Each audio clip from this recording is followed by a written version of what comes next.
Recently আমি Cox থেকে আসার সময় আমার টপ বক্সের যে কেরিয়ার আছে মানে এইটার, এখানে হচ্ছে দুইটা নাট থাকে।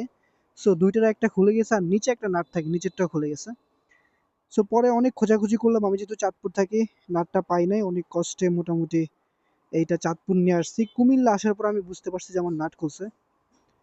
পরে কেপিটির কয়েকটা গ্রুপে পোস্ট করলাম, যেহেতু চায়না গাড়ি, আসলে চায়না গাড়ির পার্টস পাতি পাওয়াটা অনেকটাই কঠিন, এটা মেনে নিতে হবে। দেন পরে সবাই বললো বংশালে দেখার জন্য।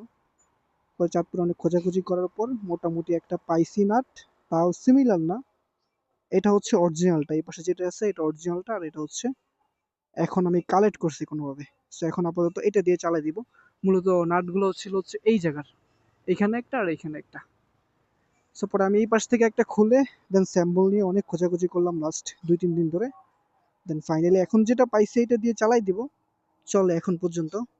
আর এক্সট্রা হচ্ছে আমি একটা নাট নিয়ে আনিছি, সামহাও যদি আবার খুলে যায় তাহলে আবার লাগাই নিব।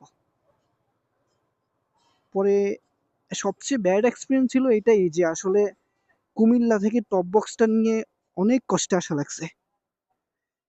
যাই হোক এখন লাগাইলাম, আর এটা যেটা আছে এটা লাগাই ফেলবো, আর এক্সট্রা একটা রাইখে দিছি, ওইটা বাইকের সাথে রাইখে দিব।